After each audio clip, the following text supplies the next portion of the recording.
Hello and welcome to another Best Junglers video, and in this one we are going to be having a look at the best junglers to carry in every single class in every single ranked bracket. People watch my overall best junglers to see what the meta is, to see what champions they can play, but sometimes your playstyle doesn't fuse up with the strongest champions overall. Sometimes you're just really good at assassins or fighters or mages, and you want to know which one is best for you to climb to get your desired ranked goal. And in this video you will have that question answered, and if you want even more questions answered, and yes, that will be through a bootcamp with Gosu Academy and of course Coach Kybit alongside me to make you a genius League of Legends player in 10 days. And apparently I only wear vests in my content so that to eat this from Instagram, but as you can see I do look quite teachery. But what shall we be learning and when shall we be learning it? End of August, first week of September, 22nd of August is the first day we shall start. Coach Kybit and myself will take turns giving you master lessons, as well as having VOD review classes and a variety of other jungle coaches and League of Legends lane coaches helping you out every single day. And obviously I'm a jungle EDU YouTuber, so I believe and trust all the videos I put out there, but having a sort of active learning principle behind everything we do is significantly better. You've got the teachers and you've got the coaches overseeing how you're learning and giving you actionable goals to apply those tips to your games. You simply sign up through the site, you get access to the exclusive Discord, and wait and be ready. There are a variety of packages available for you. Basically, for the cost of one coaching session, you're getting about 30 coaching sessions. And obviously, there is VOD review access 100% to everything you need. If you miss a lesson, you will be able to watch it on VODs. Click the link in the description below and it will be pinned in the comment section for 10% off for the first people who sign up. I'm really looking forward to talking more about this in the coming weeks, and I look forward to seeing everybody there. And maybe if we get like 1,000 signups, I'll do a Fiora cosplay. Let's start off with assassins, because I know most of you like to play assassins. And for low elo, I'm gonna give you the Blue Cane, the Shadow Assassin. Now most people will suggest don't play an assassin in low elo, understandably so, but the Shadow Assassin, what he gives you is a way more forgiving assassin playstyle because it's so easy to move around with your E, it's so easy to force yourself to flank, you have that ultimate to create the suction effect and then detach from fights by, going deep inside people. You also have the option of not only doing insane damage, but building Bruiser, building Gorge Ringer to give you a bit more sustain in those low elo death pool fights which inevitably happen when no one can close. Right, for the mid MMRs where we have gold and platinum, I'm suggesting Kha'Zix as well as Shaco. Shaco is a bit more unique with this playstyle in terms of how you want to use your ignite, how you want to path, how you want to use your 3 camps, your clears. The use of that Q and the mind games with your ultimate as well as box placement is really a skill issue. I mean, a lot of good Shaco players tilt everyone and make us frustrated, but there's also an absolute shit ton of terrible Shacos who we laugh at in just one shot. And yes, that means I absolutely despise and hate your champion with an undying passion, but I also respect you, in a weird way. Kha'Zix, on the other hand, is something that you've seen Igurin play for years and years and years. You can adapt, evolve, build, rune set, items, it doesn't matter. The champion will always be the go-to, default, accessible assassin for those who want Diamond and Master. It will be the assassin that allows you to reposition, get out, get in, and evolve based upon the comp you have. You need wave clear, you've got W. You want to make picks with a 90% slow? Evolve your W. You want to go in and out of fights versus squishy comps? You evolve your E. You want to have a lot of ganking and fisting and maneuverability? Evolve your R. And then we didn't even mention evolved Q, and you've got yourself a total package that you can adapt to your particular assassin playstyle that allows you to get in and out of fights without dying, but also gives you supreme 1v1 potential and pick potential. And for Diamond Plus, I'm going to start off with Rengar, because Rengar is the quintessential high skill cap, very difficult to sort of master assassin champion. If you do nothing, you will famine. If you do lots, you will 1v9. You are the single reason that ADC players hate assassin junglers. You are the reason that no one will ever enjoy Rengar, because you're so demonstrably strong in him. You are able to invade, stack your bone tooth, 1v1 anyone without remorse. Hey, you want to be a tank? You can do that. Hey, you got CC? Just press W. Someone's getting away? Empowered Ebola virus. Couple that with your empowered savagery and your, of course, savagery to use on towers, and you're looking like a bit of a total package. However, he doesn't always flourish in the meta, and it's on the pilot issue to make sure you can execute his playstyle correctly. And finally, a shout out to Evelyn as well, because while Rengar does have that certain split on objective control, Evelyn doesn't have it nearly as much, but of course she does have pathing savant and chi savant and gang savant angle advantages. Master your sequencing, master your first clearing, master your second and third clearing, make sure you're getting 6 as soon as possible, understand your R damage repositioning, understand the bonus damage from your Q, and of course when to use your Q slow, you don't need to fully charge it. And these things all come together in a very high elo-centric package. No one in Gold and Platinum is playing 1,000 games of Evelyn and staying in Gold and Platinum if they're good at Evelyn. On that note, the counter to all those assassins is of course CC, with the exception of Rengar, and for low elo I have to suggest Mumina. He's the one who you won't really find success with beyond your sort of Gold, maybe even Platinum. It just isn't a good pick to use in those arenas. It's predictable, it's straightforward, and people know how to avoid those spells. However, in low elo, it really teaches you the fundamentals of engage, peel, AoE CC, and it can be the stepping stone to better tank play. And once you get into those gold, platinum, mid MMR ranges, then Zac becomes the absolute tank lord of damage and CC. This is essentially why people hate Zac, because he does so much damage but has so much CC. Frostfire Demonics, you have so much gank potential and gank control with your E as long as you control vision as well. Look for those nooks and crannies to make sure you can get into the lanes. Additionally, like with Kayn, where you have that forgiveness, Zac has that forgiveness on his blobbies, his passive, where he doesn't really die and then he respawns. Using your W and picking up those little things that you shed in fights to make sure you're continuously healing, as well as continuing to CC, target swap, and chain together their enemies, that's difficult. It's really good to watch a highly skilled Zac. So if you pick him up in this elo range and you become really good with him, Diamond is easy. But when you get into Diamond Plus, Master Plus, you can kind of forget the whole damage stuff. Yeah, Zac's really great here as well, obviously, and he's the best in this range overall.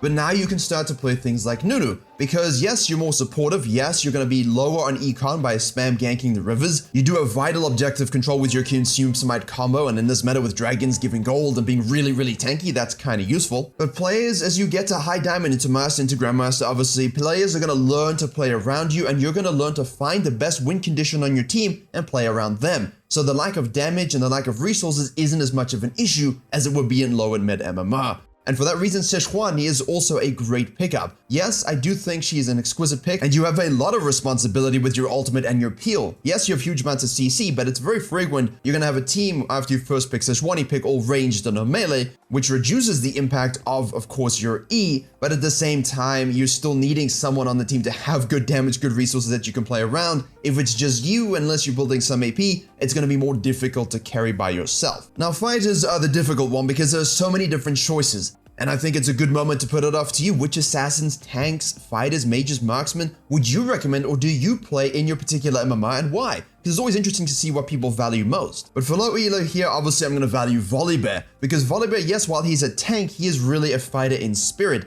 And obviously with my Zada GG Life Companion Guide, I teach you everything about how to play the champion, but even though he just got a whole bunch of nerfs and items keep changing, the champion is still strong. It really affected top lane way more than it did the jungle. It teaches you about how to gank while also farming while also controlling rivers. It's a really total package jungler, and you have to understand that you need to fight people. You are looking to use leads, dive towers, and push the map, and you're going to learn a lot about that, or you're just going to simply fall behind and be useless. So if that isn't your style, then Bel'Veth is a better pick. It will teach you more about sequencing and optimizing your farming, but at the same time, focusing on your true form, you're going to learn about getting those lavender stacks through farming and champion kills, but also making sure you get the herald, you get the dragons. You want to maintain true form as much as possible so that you can scale and scale and scale. And obviously you have split pushing, you have team fighting, you have resets with your ultimate, and the champion really will be something you can learn to 1v9 with if you want that total responsibility, and you can do it from low MMR to challenger. And obviously Volibear thrives on the chaos of no vision in low elo, and Bel'Veth thrives on the chaos of no one even caring what you're doing, so you just infinitely scale. Now for the mid MMR, I'm going to suggest to you Diana. Obviously Diana can be used in low elo, but at the same time I really wanted to focus on not only what I think would work best in the elo that you're playing, but also what would be great to pick up and sort of carry on your climb without plateauing. And a full clearing, super skirmishy, exquisite team fighting goddess who can use Sunfire, Rocket Belt, Zhonya's, Nash's Tooth Demonics, or whatever the hell else you want. Yeah, it's a total package in terms of variety. And because you farm so quickly, very few fighters can actually keep up with you, which is great in this elo range. Now, if you don't want to farm, Wukong is a better way. Obviously, they nerfed his damage to monsters, so that isn't really an option anymore. But now, with great pathing, Red Raptors, Grump, Flexiclays, as I just covered in the video earlier this week, use that for pressure. Use that to really apply pressure to the map in lanes and in junglers, and don't let anyone rest. No one is ever resting when you're playing against a Wukong now. High activity, high mobility now because of his invis and his ability to go through walls, and obviously team fighting is an absolute sublime dream with this champion. So in the games, in this mid MMR range where people can't close, Wukong will do the damage, Wukong will do the peelings, Wukong will do the monkey feces. And for Diamond Plus, obviously we're gonna go with Rek'Sai, the quintessential high pressure end the game at 25 fighter of dreams. 3 camp ganks, 5 camp gamps. You need a 4 camp, you can do that. You need a full clear, do that too. Hey, your jungle is limited by ganking angles, not mine, because tunnels. Hey, you're stuck in your base and you have to walk on the map. I just use my tunnel network. And when you're in Diamond Plus, it's very important that you have that mobility, that tempo control, the vision avoidance, all of this is straight into Rek'Sai's house. You know, and illegal damage. And that's when Virkayu comes in, because Virka's win rate is going down, down, down.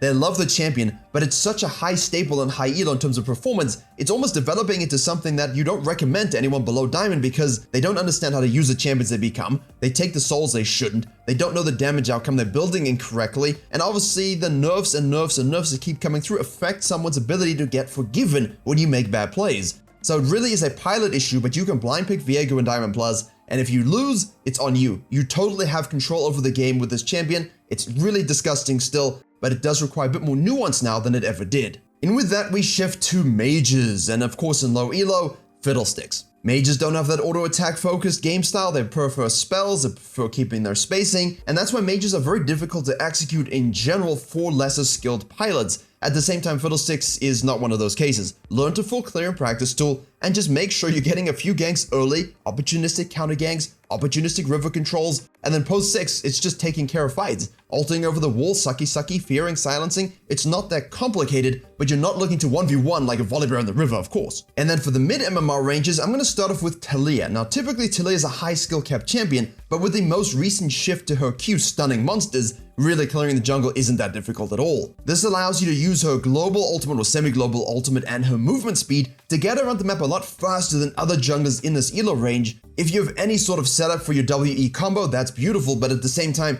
no one's really going to be dodging your skills to that degree. As long as you can hit them, you will be one-shotting, you will be wave clearing, you will be slowing, and of course with the right omnivore style jungling, always be fed. And then I'm also throwing in Lilia in this particular elo range, because I think if you can control your farming sequencing, play around your level 6, and just look to spam gank the lane that you want to gank and counter gank and use your ult in those skirmishes there are in dragons, it's very, very easy to get fed on this champion. The percentage damage, the burn, the bowling ball range, the ultimate sleep spell. It's essentially Karthus on easy mode, but she's also something you could use in Karthus elo range. And on that note, for Diamond Plus, obviously I'm suggesting Karthus. Something that is simultaneously insanely difficult for most players, but also not very difficult at all. Get your clears down, practice that, that's the hardest bit, get that 253, 254 consistently if you're a savant. No one will out-sequence you. And of course you have the benefit of ganking without having to stop sequencing, which no other jungler does, except for maybe Pantheon, but then you're not sequencing, you're just kind of doing your thing and ulting from one side to the other. Karthus doesn't care about such limitations, is able to magic shred, slow, burn people down, and if they want to fight you and you have exhaust, yeah, they're gonna die. The quintessential poster boy for farming and 1v9 junglers. And now we shift onto Marksmen. Low elo Marksman junglers. No, don't do it. ADC is the worst role to play in low elo. You need people around you to play properly, and you need to have exquisite mechanics and positioning, which I'm not trying to offend, you do not. However, once you get into gold and platinum and you want that ranged advantage, then obviously Graves, right? And if you watch the video I released earlier in the week on Zib or Go from Vitality using Graves to annihilate the entire EU West server, you will see exactly how to use this champion for pressure, for flow, for total map control and 1v9 potential. The champion doesn't need nerfs. The win rate data isn't sublime. It is a pure pilot issue with Graves and a jungle knowledge issue. If you are good at jungling, and you are good mechanically at Graves, there's nothing stopping you from carrying literally every game no matter the game state. Ahead, behind, equal, AFK, doesn't matter. And for Diamond, yes, obviously I'm going to recommend Kindred. And yes, you could slap Kindred into the gold and platinum MMR range, but I don't really recommend that because you just lack, maybe you have the mechanics, but you lack a bit of the jungle pathing knowledge and aggression that is fundamental to Kindred's existence. If you're curious what I mean, I will link below a gameplay I just released on Kindred this week talking about this quite in depth. You don't have that fallback like Graves does. You don't have that inherent tankiness or other gore drinker builds that Graves does. You cannot afford to relax in this meta because when you have the Karthuses and the Lilias and the Fiddlesticks against you, look to invade, look to pressure, look to get those marks anyway. Control the rivers. Counter ganks, driving force, you are the tempo controller. And if you find yourself as Kindred being tempoed against, it's just not a good game. And if it's happening more often than not, then you're just gonna lose more than you win, and you're gonna see the issues that I'm bringing forth. And finally, we have the supportive jungle style where you basically say, who's the carry? I'm gonna support you. I'm gonna make sure no one gets to you. I will peel, shield, and control. So for low elo, don't do it. For mid MMR, it's gonna be the beginning of the journey, but the same as Diamond Plus. For Diamond Plus, hey, we can play Ivern. Is Ivern struggling this season? Yes. Are there other supportive junglers? Not really, no. Could you play supportive in terms of peeling and keeping alive with your Nunus and Sejuanis? Yes. The best way to do it is to master your Ivern, your counter jungling, your team fighting, and your Daisy control. You really can carry if you can isolate the win condition every single game. The champion isn't thriving as much as it has done, so do bear that in mind. And there you have it, the best junglers for every class to carry in every rank, with a bit of explanation as to why, the builds available for you, and obviously there are a lot of other champions you could use. These are the ones at the moment that I feel will have the best success in the current meta for helping you learn the role, learn the kind of class you want to play, but also give you some accessibility when things get nerfed or banned and removed from the best junglers tier list and the meta. So if you want to learn how to play Graves and high pressure jungling with your Wukongs and your Lises and your Kindreds, click the video in the box on the top right. If you are coin flipping your pathing and don't know why and don't understand why you just win, lose, click the video in the box in the bottom left.